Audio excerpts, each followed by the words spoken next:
Hello, everyone, and welcome to our webinar. My name is Tobias Eigen. I'm the Community Manager of the Global Legal Empowerment Network. It's Wednesday, February 20th, and today we are joined by Rachel Knight, Sam Zoki-Burke, and Sumkita Conte for an introduction to the newly launched Community Investor Negotiation Guides and to discuss how these resources can support and strengthen community land protection. Get ready to brainstorm, debate, and have a lively discussion. Before we get too far into today's presentation, I wanted to cover some brief housekeeping items. Firstly, take note that this event is being recorded, and we will share the full recording and highlights later on our website. I also want to make sure you can hear well and are able to use our webinar system. You'll see a questions panel where you can type in your comments and communicate with us. There's also a button for raising your hand to get our attention.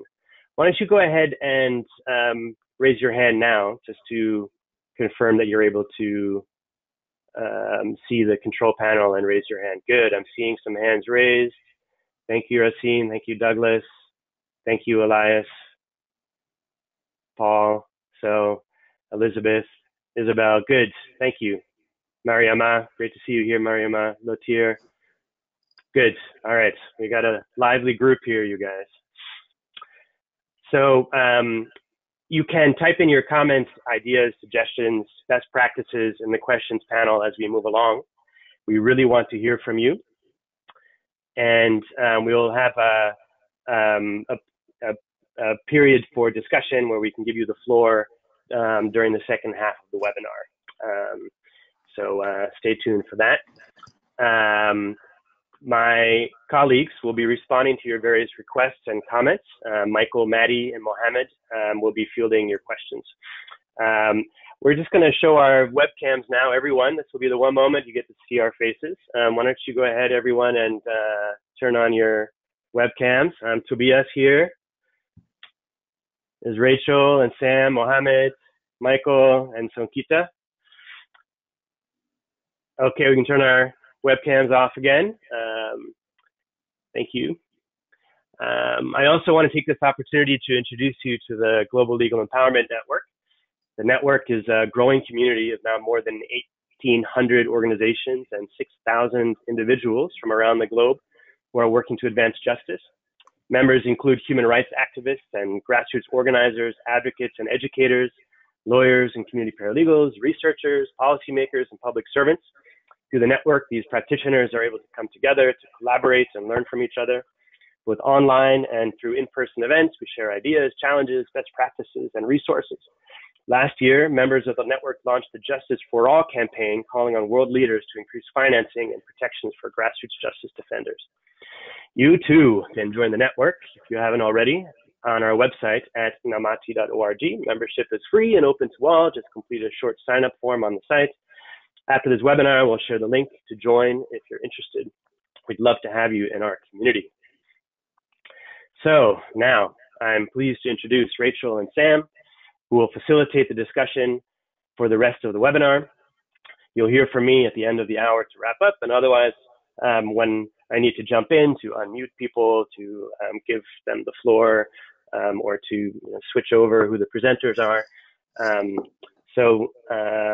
Let's get right into this. Rachel Knight is an attorney with expertise in the areas of community land tenure security and legal empowerment. From 2011 to December 2018, she founded, directed, and then served as the senior advisor to Namati's Community Land Protection Program. She's now a private consultant specializing in community land protection. Sam Zoki-Burke is a legal researcher at the Columbia Center on Sustainable Investment. His work focuses primarily on investments in land and agriculture and the rights of project-affected communities. So now I am going to introduce Rachel. Hello, good afternoon and good morning, everybody. It's such a pleasure to be part of this webinar. These guides are something that Namati and CCSI are very, very proud of, and we had a great time writing them, and we're just absolutely delighted to share them with the world. So, Sam, if you can get to the next slide. So just a basic overview, because when I'm a participant in webinars, I like to know the flow of the hour. First, we're going to describe briefly our rationale for writing the guides. Then we're going to describe the content of Guide 1 and then Guide 2. And then Sankita will jump in and talk about his experiences negotiating community investor contracts and fighting for greater justice for communities. And other examples of the guides used to date. And then we're going to go right to a group brainstorm, which we hope will take half the time, because we definitely don't think that Sankita, Sam, and I have all the expertise in the world on how to support communities in negotiations with investors. And so, lacking that hubris or ego, we'd really like to hear from you, because we know that so many of you are practitioners on the ground with experience working with communities as they confront investments or negotiating contracts with investors. And so we really want to open the floor and find out what expertise you have, what works, what doesn't work, what works, the challenges you've faced, how you've resolved them. And the idea is to get really good practices from around the world on the table that we can share with each other. And just so you can think about them in advance, the questions we're going to ask are, first, how to empower communities to advocate for community investor contracts that ensure local well-being and prosperity, and how to make sure these guides are used and get out there into the world. Number two, how to educate and engage government actors to support better community investor actions and actual free prior informed consent consultations. And number three, how to work with investors and investor companies to ensure that they understand the benefits of meaningful negotiations and well-done contracts, and also the disasters that can happen if they force their investment upon a community who doesn't want it. Next slide, please. So, very briefly, I'll try to do this quickly. Namati's rationale, or my own personal rationale for writing these guides, is that I spent many years working with the Sustainable Development Institute in Liberia. And over the course of those years, I started seeing national elites approaching rural communities with these crude 1 to 3 page contracts. And so much attention has been and continues to be paid to international investors. But what I was seeing on the ground is that national elites are grabbing just as much land in smaller plots. And no one's tracking these transactions, and there's limited capacity to enforce international human rights standards. So in 2014, Silas Siakora, at that point the director of SCI, shared some contracts with me, and one was between the community of Dua clan and the Liberian Palm Oil Company. And the company had convinced the leaders to grant them 20,000 hectares of land, which was an area actually larger than the entire community itself. And the MOU didn't specify the terms of the investment, the land to be granted, or any benefits that would be provided to the communities. It also required that the community not disclose its content to, quote, any third party unless required to do so by law. And it forced the community to agree that the company would have, quote, total exclusivity over the land for at least a year. And these contracts made a significant impression on me and really confirmed my suspicion that national elites were manipulating villagers into leasing or selling their lands on unjust terms and getting them to sign papers to create a legal veneer over very shady transactions. And then the second rationale on my side, or Namati's side, was that in early 2018, we undertook a 3-country study of the impacts of our community land protection program, which you can read about online. We have this very extensive work we've done with communities. It takes a year or more, and we help them learn their rights, agree on their boundaries with their neighbors, map and document their lands, and then write rules or bylaws to strengthen their land governance and make a really strong natural resource management plan and prepare for potential investment, what they would do if they came, etc. And so after we'd finished work in these communities 5 or 2 years previously, we went back and said, have you been approached by an external actor seeking your land? And of the 60 communities we polled, 29 had been approached in the past 4 years by investors or government officials seeking their land. And yet, despite the fact that these communities knew their rights, had their documents, had their maps, had their laws, they were massively pressured just to say yes. A lot of them reported having a one-time consultation with an investor in the presence of a feared or powerful government official where they didn't feel like they could say no, or if they asked for compensation, they were just told, no, we're not going to compensate you. There was divide and conquer techniques, bribery of leaders, and also the communities themselves, especially when the entity asking for the land was the government, saying, we want 200 hectares for a hospital. The community was so excited for a hospital, they didn't even question, why would you need 200 hectares for a hospital? And they just gave it. And they were so excited to get the benefit without really thinking critically about getting anything in writing, understanding the physical plans for the development, etc. Not one community of all of them asked for protections against negative environmental or health impacts, and not one community was left with any document setting out what they'd agreed to. And these were the empowered, legally knowledgeable communities. So there's a really urgent need to arm communities with legal knowledge and help them to make informed decisions about what to do when an investor comes in. Over to you, Sam. Thanks. Can you hear me okay? Yes. Great. Hi, everyone. It's great to be here. So from the Columbia Center on Sustainable Investments perspective, we have reviewed, in the lead up to the preparation for these guides, we closely reviewed over 40 agreements mainly from agricultural investments between investors and communities. And more generally, we have over 100 of similar contracts from agriculture, forestry, mining, etc. on our contract repository, which is available online at opencommunitycontracts.org. And to be frank, we were often shocked by the contents of the agreements that we were reviewing and how little they seemed to actually secure for the communities who had signed on to them. The guides were definitely one of our best efforts to try and help address these problems and to just demystify both the opportunities and the pitfalls of community investor contracts in general. So I wanted to talk about three main issues here just to provide a bit more context. First of all, when we were reading through these contracts, we observed what I've grouped together here as structural challenges. When you're looking at contracts, you need to be thinking about overarching legal frameworks more generally, domestic laws, the Constitution, what international human rights law and other obligations the host government might have. And then after that, you can look at practices as well. And what we found is that there are more domestic practices and even some legal requirements for investor-state contracts rather than for processes that put communities front and center over decision-making as to how their land would be used, whether by themselves or by outsiders. And this lack of emphasis on communities being able to be part of this process often was tied to, how strong recognition of their customary land rights were, whether that was formally recognized or not. So the structural challenges are definitely something to keep in mind when we are thinking about how useful community contracts can actually be in practice. Secondly, we need to think about the various power imbalances that are really going to affect how useful a contract can or cannot be in practice. And these come in various forms.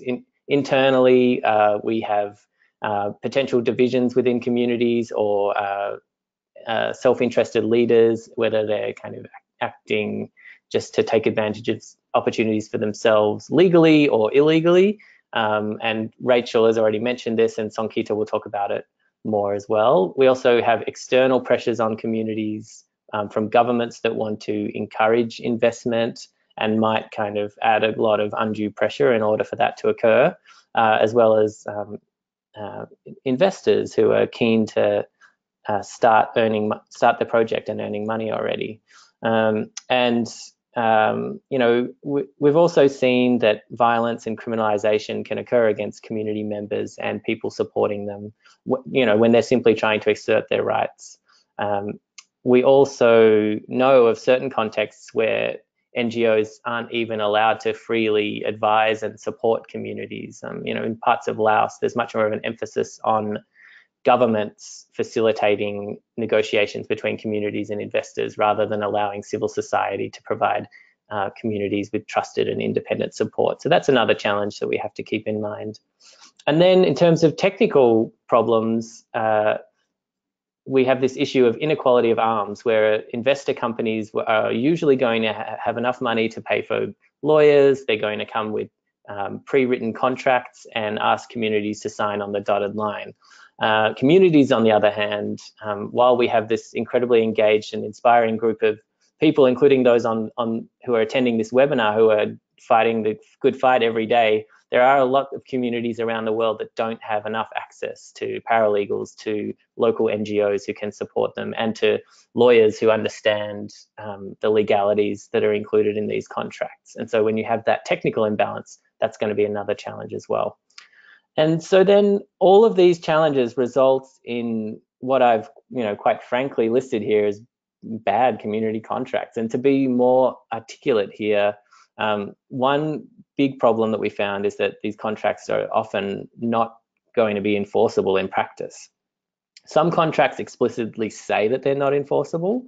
Others are just negotiated and written in such vague terms that they are unenforceable in practice. And then others still use some tricks like calling themselves memorandums of understanding, which raises a question as to whether it's a legally binding contract or not, or referring to the investor's obligations as corporate social responsibility, which again raises a question as to whether or not the obligations are actually binding or whether it's seen as a kind of charitable act by the company. Secondly, we observed paltry rents and just pretty average benefits in general that communities were negotiating. We saw a lot of contracts with $2 or $3 per hectare rents, often in countries where the government itself had recommended rent floors of $12 per hectare per year at the very minimum. But then also, we have promises to build buildings that don't have specifications as to size or who's going to pay for staff or upkeep. We have pretty weak job creation guarantees. And so all of these supposed benefits that are being included in contracts aren't really living up to the promise of what communities might think that they're going to achieve by negotiating with an investor and welcoming them into their community. And then finally, we also observed that there have just been inadequate checks on companies' activities. So if a contract has wording that says that an agribusiness can use the land to grow crops or, quote, for any other purpose, which is what we saw in some contracts, this kind of allows the company to do other things other than what the community thinks the company might do. The company might just strip the land of trees, store toxic waste, or conduct any other number of harmful activities that weren't contemplated by the community. And so these are some of the challenges, and they're not so easily addressed. And we're hoping that the guides that we've created and that I'll turn over to Rachel now to start describing will help communities and those advising them to really understand what is possible in a contract if they decide that that's what they want to do and pursue in practice. All right, Rachel, I'll hand it back to you. Thanks, Sam.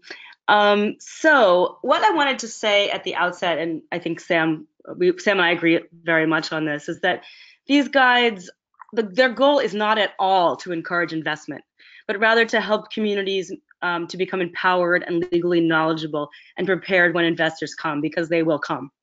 They definitely will come.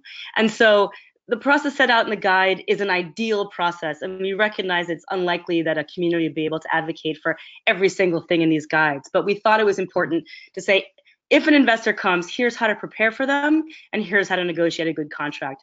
We are definitely not saying communities should be entering into partnerships all over the place with investors. We're just saying, here's how to be prepared and to make sure your rights are protected. So guide 1, there's so much in there, and I only have 5 minutes to talk on this slide. So very quickly, the first bit of guide 1 talks about communities understanding their legal rights in the context of their international rights and then their rights in their country. And then also it goes on quite a bit in a really, what I think is exciting way about helping the community strengthen their own unity and internal collaboration. We have an activity that Sankita can talk about, if perhaps, about these visioning activities and valuation activities that really support the community to sit down and talk with each other about what is their vision for their future and what is the value of their land to themselves. if they couldn't go and access their communal forest, how are they going to find the money to pay for all the firewood and the medicines and the building materials and the wild fruits and vegetables that they currently gather for free from their forest? It's a really important conversation for a community to sit down and say, if we give our whole common resource to an investor, how are we going to survive? Are we going to have to buy all these things on the market? And how much is that going to cost us per year?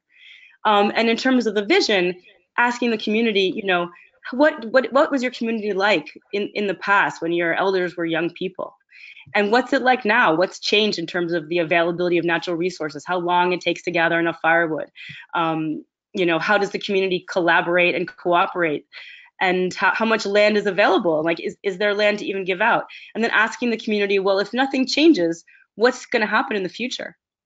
And if that future is not something that you want, what is the future you would like to leave for your grandchildren and your grandchildren's children? Like, and getting the community to make a plan for themselves of how they want to grow and prosper on their own terms, so that they're not just passively waiting for the government or for an investor to come and deliver them to this dreamed of future that they haven't really thought of very much.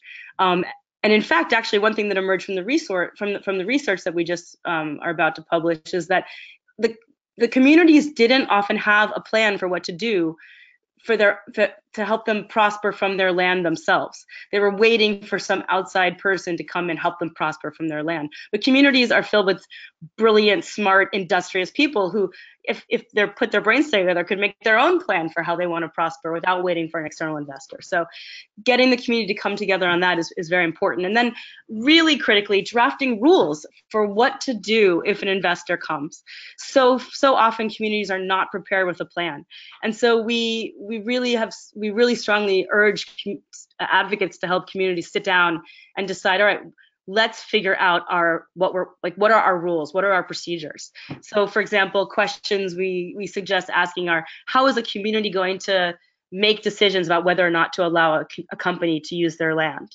And we suggest that the community make a rule and they write it down that says, at least, you know, X amount or 70% of all adult male and female community members must participate in any decisions to lease land to investors, and any contracts signed with investors only by leaders or by elders without the full participation and agreement of at least X amount or 70% or I don't know, 50% of the community should be considered invalid. So if the leaders go and do a backroom deal and just sign an agreement with an investor, the community can take out their rules and their bylaws and say, actually, we have in writing that we all agreed that leaders can't go make these side deals with investors, and the entire community needs to agree to it.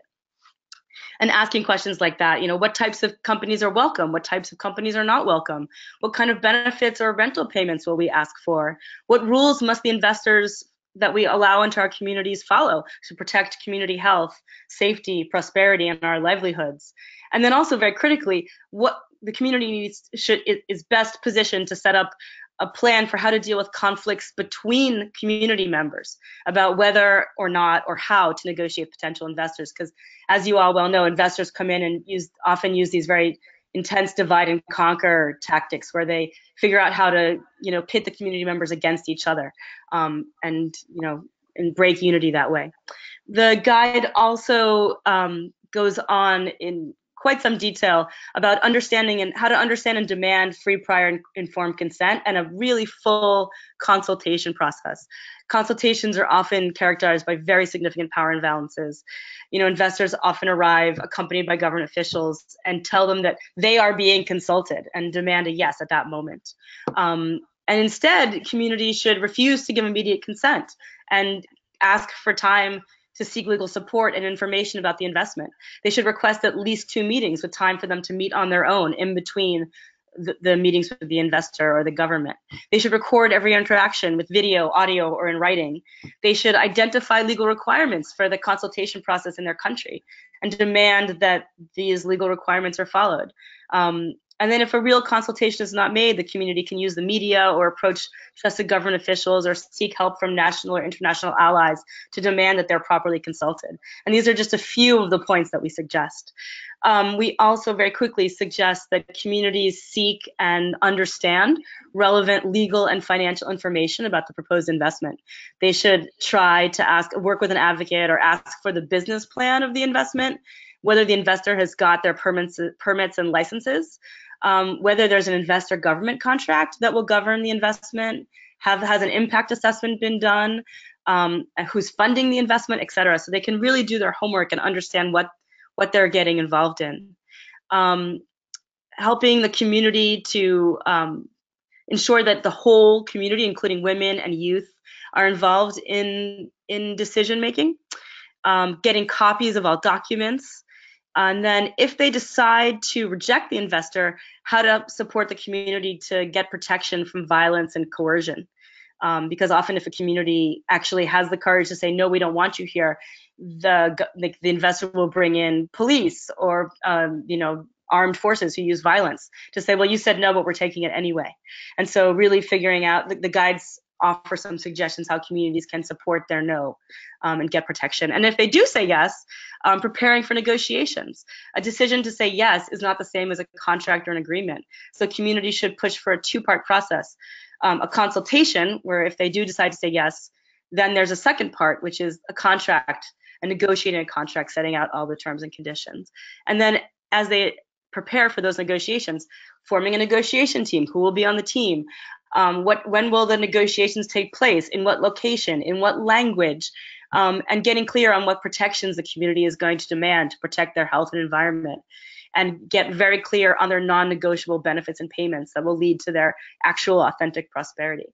And so I've just barely discussed what's in this guide, but that's quite a lot of time. So I'll hand it back to Sam. Thanks.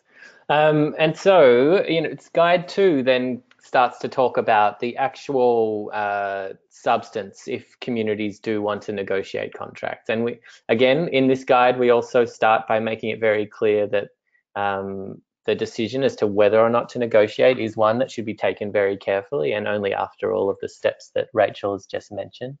And we also really try to encourage people, to really discourage community leaders from negotiating agreements by themselves, and we highlight repeatedly the importance of checking with trained professionals who can help provide the community with the sort of advice that it would need to make sure that it's making informed decisions about these sorts of agreements. The second guide is really focusing on 2 sorts of contracts that communities might want to negotiate. The first is a lease agreement. So, the community is agreeing to allow an investor to use their land for a specified period of time in exchange for benefits that might include rent payments or employment creation or what have you.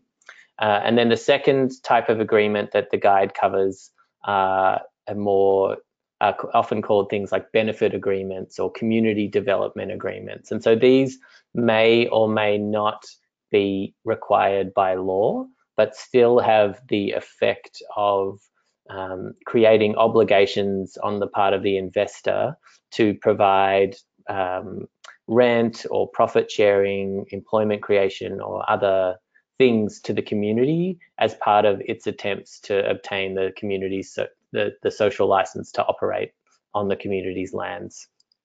The focus is on agricultural and forestry investments, but the guides might also be relevant to other types of investments.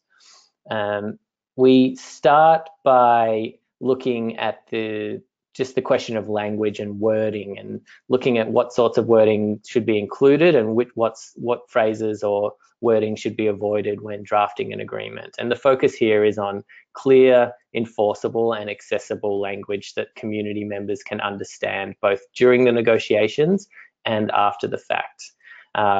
We want to avoid vague phrases such as the company will endeavor to do something. Rather than that, it should just say that the company shall or the company must do something.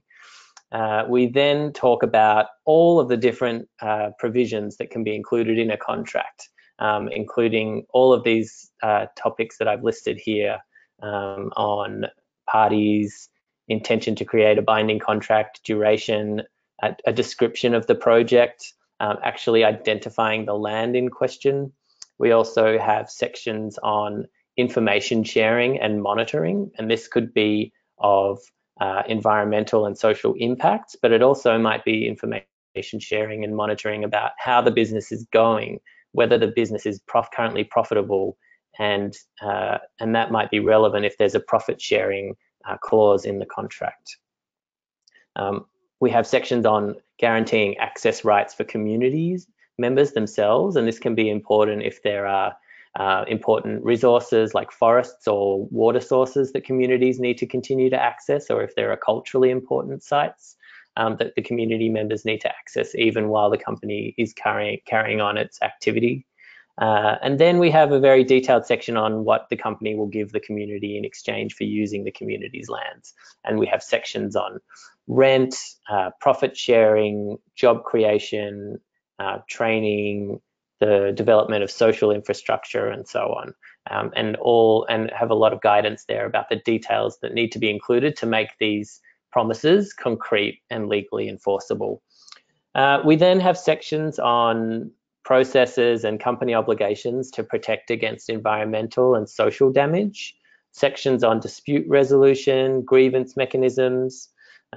We also wanted to make sure that communities understand that they can include clauses on renegotiating a contract, and this can be every 5 years, or there can be a process for communities to raise or request a renegotiation of the contract if a company project is proceeding in a way that the community didn't expect, or if there are issues that need to be addressed in a renegotiated agreement.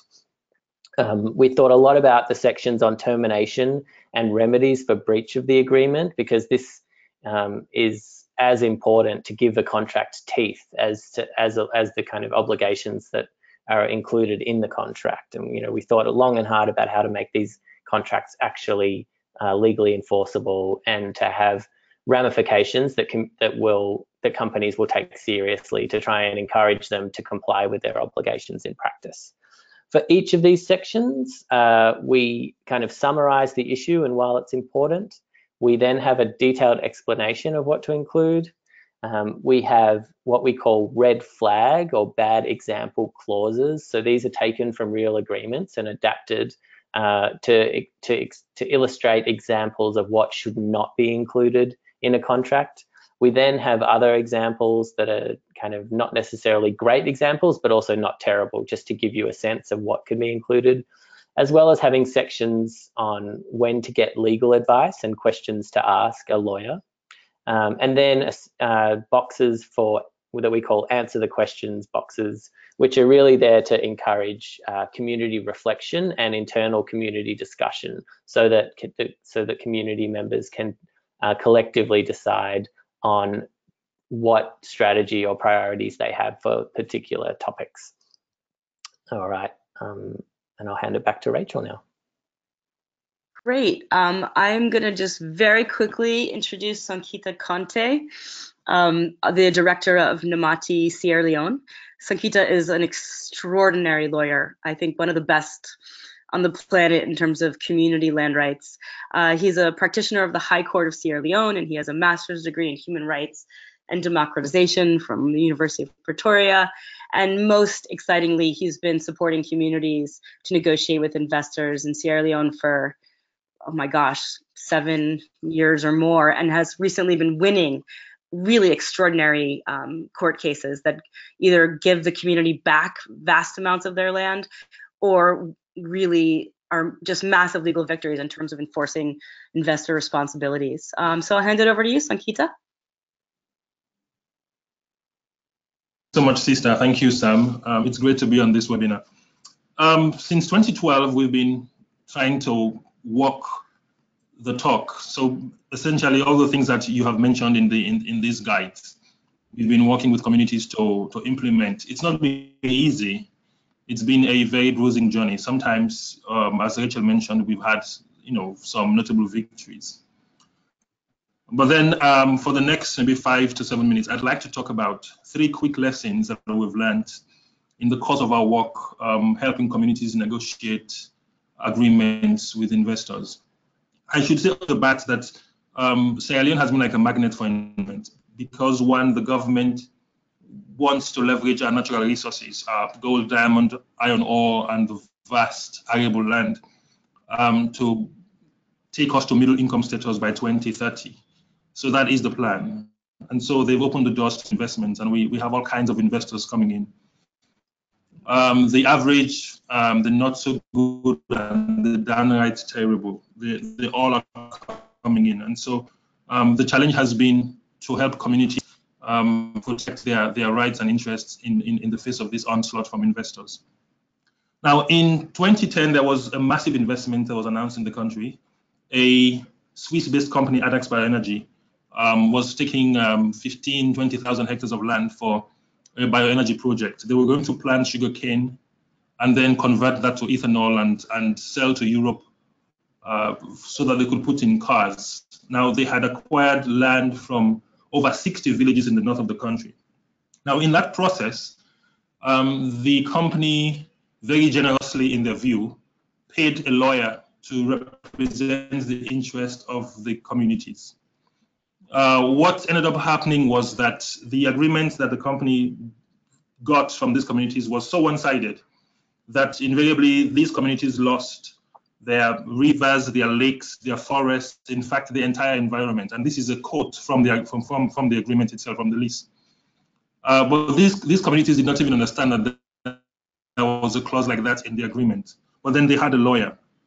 And so when we became involved, we quickly realized that one of the key things that is important in working with communities that are faced with investment is that they need more than a lawyer to be able to understand the processes, to be able to understand the law.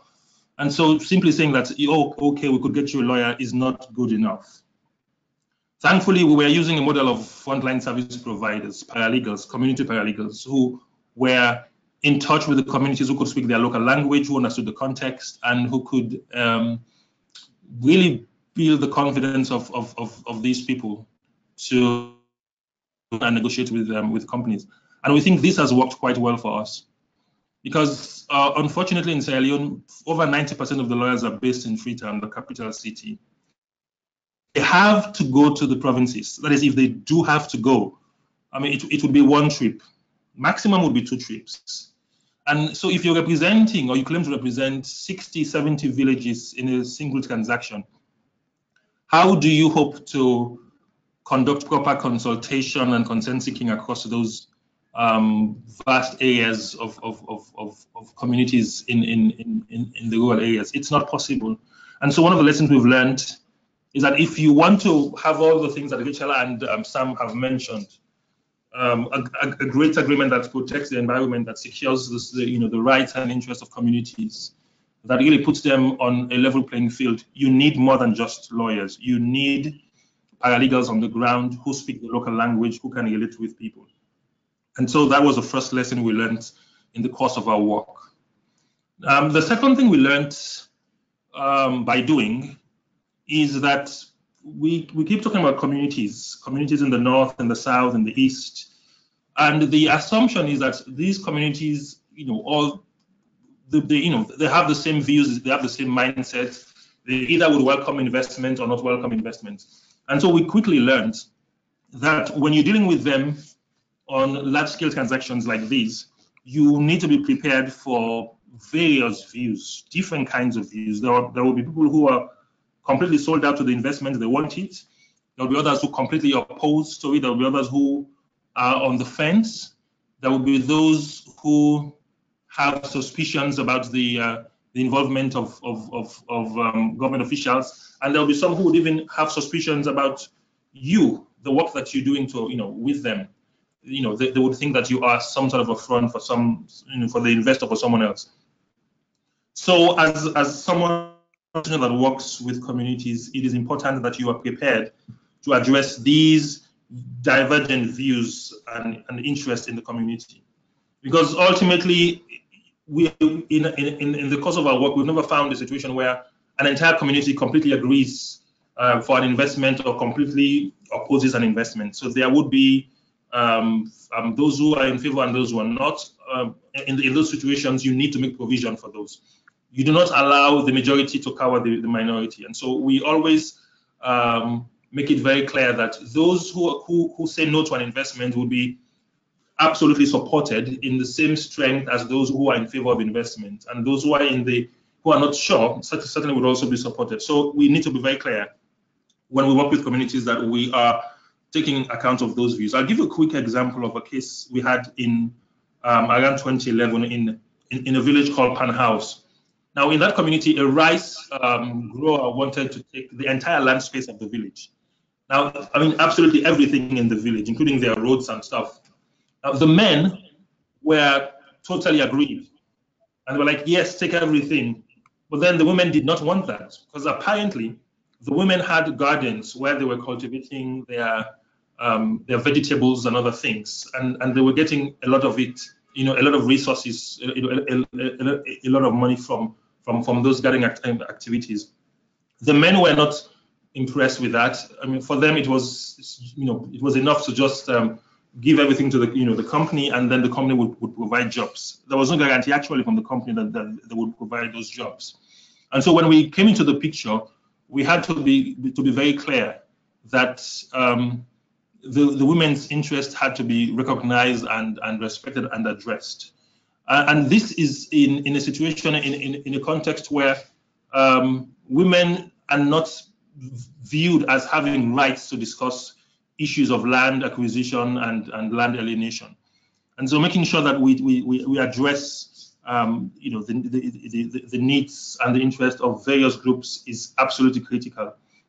Otherwise, the investment would not have any peace of mind in the coming years, because there will always be people who are opposed to it. And within the community as well, you would not have dealt with the issue properly.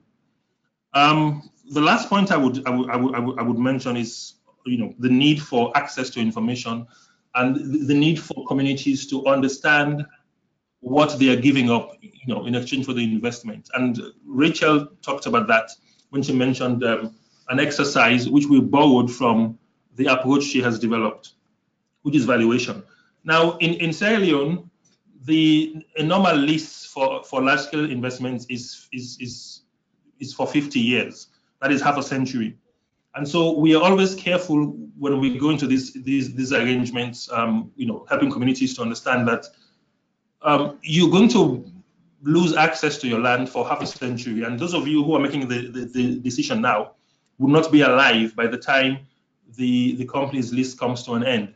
So it is important for you to be considered in your approach, for you to have all the information on your plate before you make a decision. And we also explain to them that when you talk about a lease, it is almost as if the person owns it, because the lessee can exclude you, the owner of the land, from that piece of land that you leased to them for the duration of that lease. So the communities would need to understand that these are the implications of signing on the dotted line for a company to take their land for 50 years.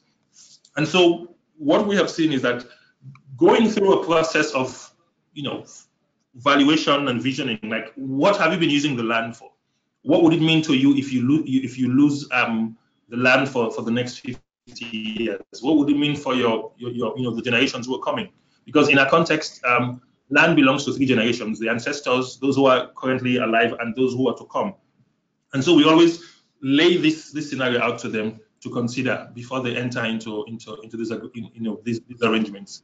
And we also found that it's useful, it's very important for them to have access to information about the company itself, where it has worked, who the shareholders are.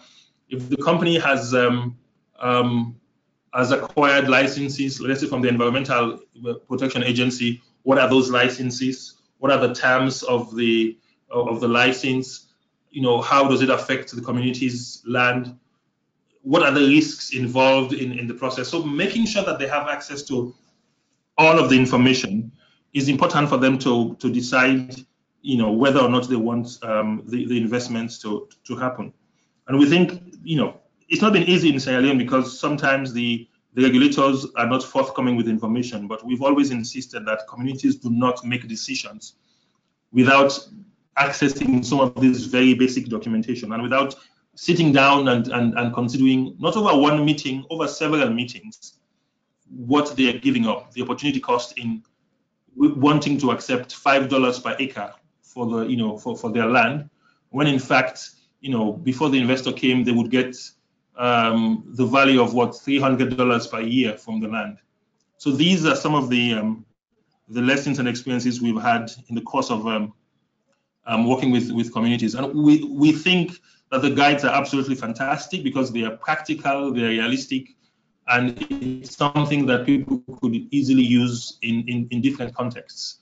It's not particularly prescriptive. It gives you broad ideas that you could adapt to your particular context. So we feel it's a great synthesis of all the different experiences that we've had over time in different countries for people to benefit from. Thank you so much.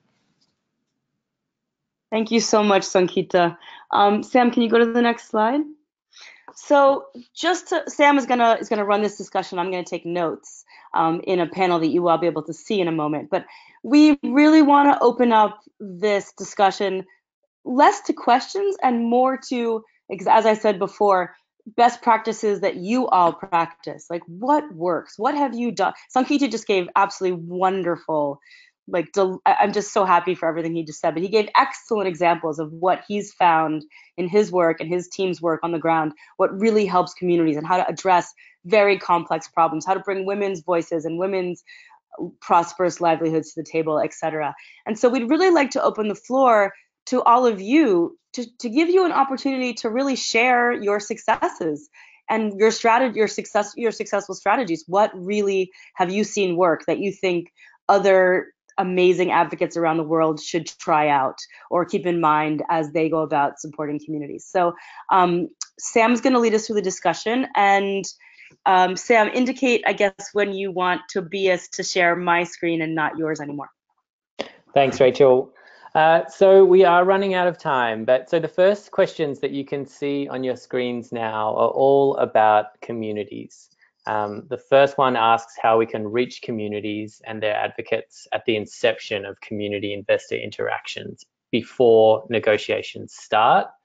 We also want to learn from you about how you work to empower communities to advocate for better contracts that ensure well-being and prosperity.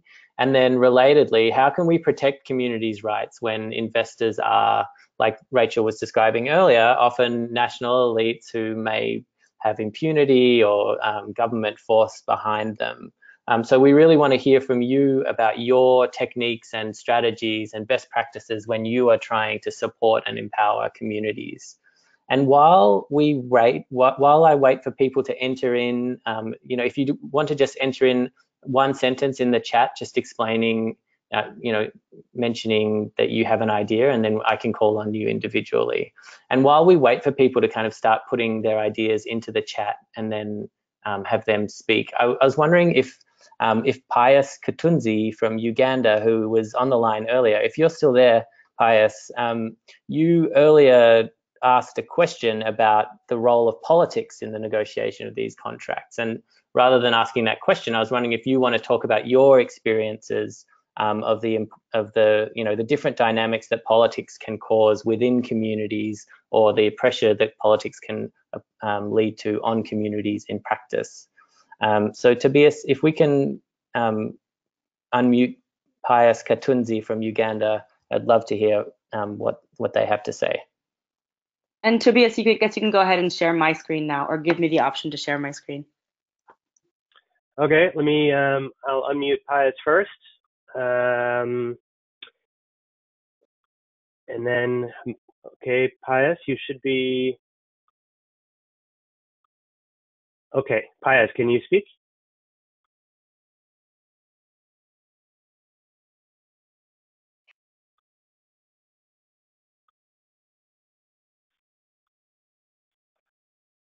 So I've unmuted Pius, and his microphone is green, so you should be able to speak.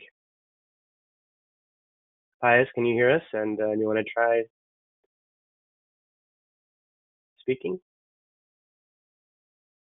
Tobias, while we wait for Pius, could we also turn to Mariama Farr, who has mentioned that she works with community that's very suspicious and not comfortable with government officers.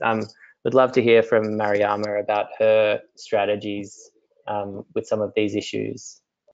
Okay, Mariama Farah. Okay, I'll go ahead and unmute Mariama. Okay, Mariama, I've unmuted you. You looks like you've muted yourself as well. So you'd have to click the telephone. There you go. Hear me? Hi. All right. Yeah. Hi everyone. So I work with people in the north of Kenya. It's a nomadic community and it's classified as community land, but most people haven't registered it. There's huge development projects going to happen running through 5 counties that are nomadic communities.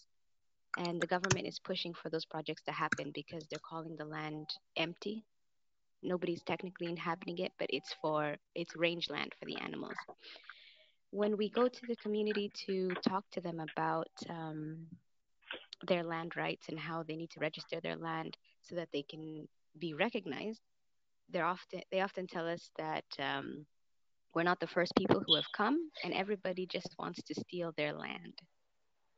People are just looking to take it from them, so they're not going to go to the office because it's just a means for them to steal the land from them. That's what they believe.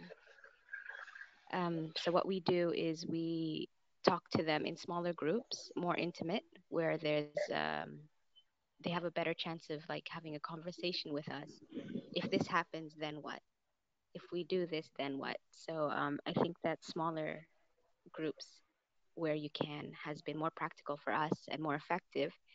At the end of those sessions, the communities often leave saying, I didn't know it was that simple, or I didn't know that that's how we get our rights. So that's what we found to be helpful, talking in smaller, more intimate gatherings to give a bigger impact.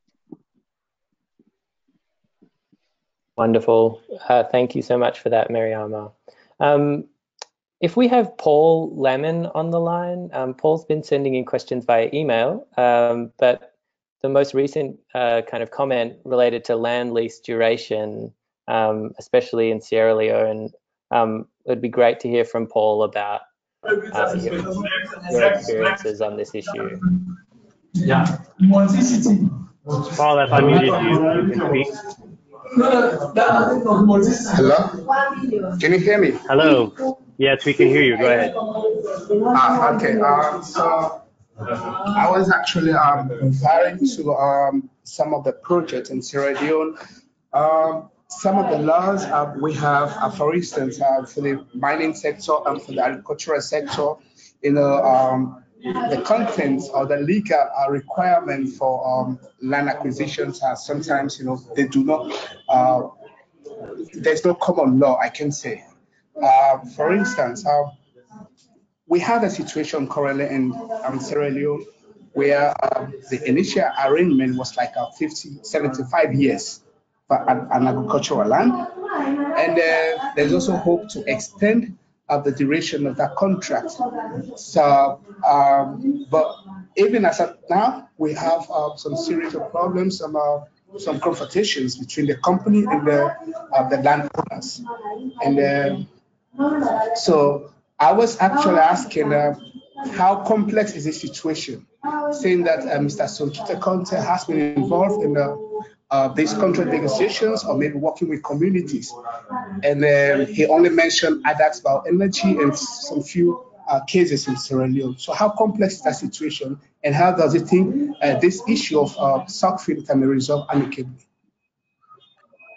Okay, I'll just before turning it over to Sonkita, I'll just mention that our guide talks a lot about duration and about the importance for the community to actually understand both the business model that the investor wants to use and the crop itself, and to try and limit the duration wherever possible to an amount of time that the investor still can use something productive, but that doesn't lead to the community losing its land for multiple generations unnecessarily. But Sonkita, do you want to just very briefly respond before I call on Pius again, who's now fixed his microphone issues?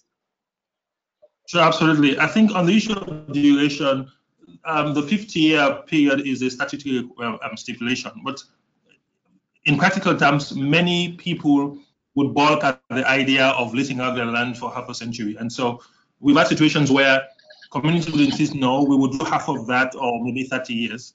And we think that ultimately it has to be what the communities want. Even though statute says you could lease for up to 50 years, the agreement has to be negotiated. And if the community is not willing to lease out their land for that length of time, then the investor would need to accept what the communities are saying. So recently we helped renegotiate a 30,000 hectares agreement in the south of Sierra Leone. So first of all, we reduced the number from 30,000 to 3,000 because the communities also wanted, some of their land back, and they were not willing to give the land over to the company for 50 years. And so we're looking at around 35 years duration for this particular lease. And I think ultimately what we project to communities is the fact that they have the power. It's their land. And if they do not want to lease it for that amount of, that period of time, then the company should listen to them and work with them. Although there may be some arguments to make for the type of investment that's, if you're doing trees, some trees take a while to grow, and if you do it for a shorter period of time, there may not be enough cycles of trees for you to get back your investment. But I think ultimately the decision on duration has to rest with communities. Thank you, Sankita. Pius, are you able to talk a little bit more about politics and how you think that affects communities? Do you hear me now? Yes, thank you. Okay, thanks so much. And the reason why I asked that question was because the situation in Uganda is slightly different in that we have about 4 land tenure systems in the country. We have we have one which we call customary, and the customary I think is the one which would kind of apply to the topic that is being discussed now. But why I was asking about the politics is because if I am to give an example of where they discovered oil now, the communities around that place, they almost have no control of that land. What happens is that the people who are in power happen to discover that there's going to be oil discovered, and they did this in record time. So they went and bought most of the land. So the actual beneficiary, the actual local would have been the local beneficiary, did not benefit in terms of even they end up selling land other than leasing it. So as a result of selling other than leasing, I think they got low value. And when they tried, some of them to resist the few silvers that were dangled by the powerful ones, I think government came in and was looking at them as if they are kind of economic saboteurs. So the thing I want to know, how does government come to the side of the weak other than being on the side of the powerful? And that's where I see politics. So in a real sense, the communities don't benefit because they are really chased out in the sense that they are bought, and therefore their participation is almost nil. That's how I understand it. Thank you, Pius. I wish we had more time to kind of dig further into the role of governments. I do see that there are a couple of other people who have offered to share their suggestions. So maybe if Laura Dowley is still on the line, Laura offered to share experiences from Mexico. If you're able to kind of share some of the strategies that you use to bolster the position of communities, that might be a nice way for us to end before we have to sign off in 1 minute's time. Hi, can you hear me? Laura. Yes, we can. Thanks. Hi. I work with non-Indigenous and Indigenous communities in Mexico, normally in the context of infrastructure, energy, or extractive industries projects. And in terms of community empowerment, we do human rights environmental impact assessments as a kind of tool for advocacy and negotiations for the communities in the face of national elites, investors, companies, and we have found that if you involve communities right from the beginning, and if the impact assessments aren't done in consultation with communities, but are led by the communities with our kind of technical expertise, that gives them real ownership of the process. And so they decide, for example, which kind of rights they want assessed and which are the rights that are most important to them. And we found that when it then comes to negotiations, they really understand the whole process, and they are in a much stronger position when it gets to negotiations. The second thing I would say in Mexico, which is kind of a classic example of what you've been talking about, of national elites operating with almost complete impunity in these kind of situations. When these kind of issues have got to court, we've often found that the courts in Mexico are not very in favor of communities. So any kind of advocacy or noise that we can make around court cases, so community organizing, we've got a big comms team, any kind of alliances to make as much noise as possible has helped us in the end win court cases. And that's it. Amazing. Thank you, Laura. That's a really rich and varied array of strategies, which is really useful to keep in mind, and can help to build pressure to lead towards better practices, and as well as making sure communities are aware of their rights, of the impacts of potential investments, and putting them in the best possible position to be able to decide how they want to proceed. We are already 1 minute over time, so I think we need to wrap up. Tobias or Rachel, would you like to add anything before we close? Well, I was going to say that I could end the formal part of the webinar, but we could stay on for a bit longer if you and Rachel and Songita are available for another 10, 15 minutes. If people still want to speak, but we could also wrap it up now. I unfortunately have to run, but we have been taking notes of the strategies and the questions, and hopefully we can, when we share the kind of follow-up email from the webinar, we can also encourage the conversation to continue on Namati's wonderful platform, and maybe we can delve into a bit more detail there. That sounds fine with me. Very nice. So Rachel, do you want to say a few final thoughts, and then I can wrap us up and take us home?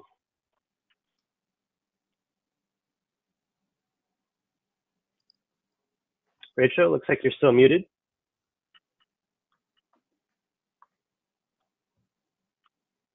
Okay, I've unmuted you, Rachel. Sorry, I've been struggling to unmute myself.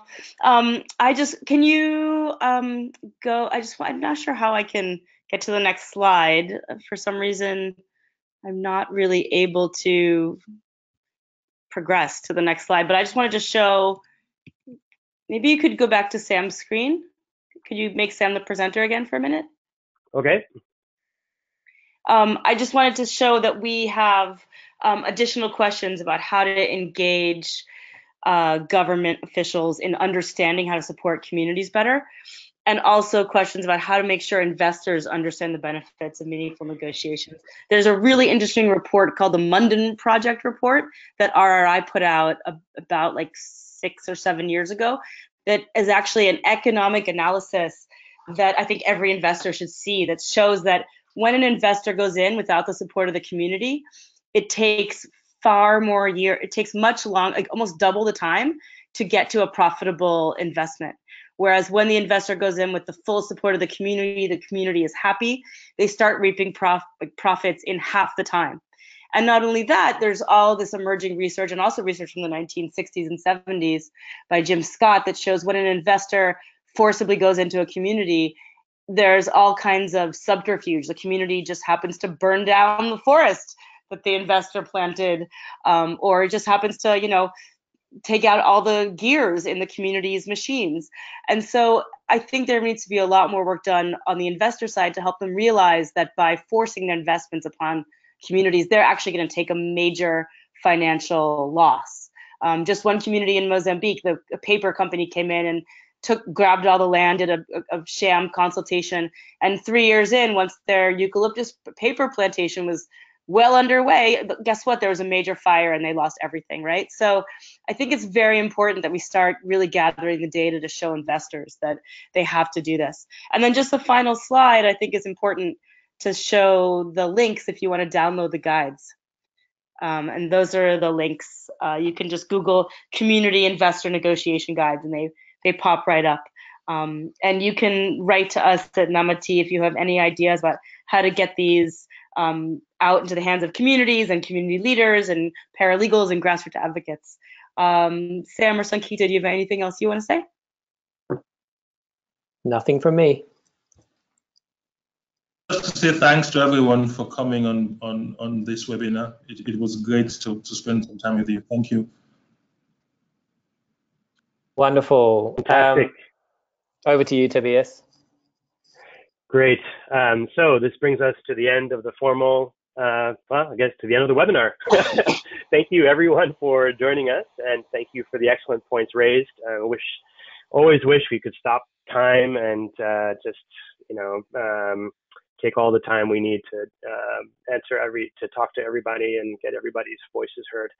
Unfortunately, we can't stop time. And so I would like to thank Mohammed, Maddie, and Michael for fielding questions. And of course, thank you so much to Rachel, Sam, and Sankita for bringing us together to discuss this important topic. You're all invited to become a member of the Global Legal Empowerment Network at namati.org/network to keep this conversation going. As you said, we can definitely continue this conversation. I'm actually very intrigued by the idea of working with you all to spread this guide far and wide so that more communities can benefit from it. It's just super valuable.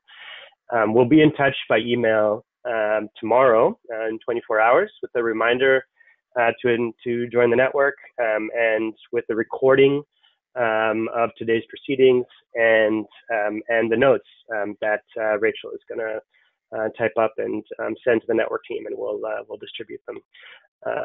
So I look forward to continuing the conversation on the forum. I'd like to thank everyone for coming and taking the time to be with us today, and that brings us to the end. So thank you so much. Goodbye, everyone.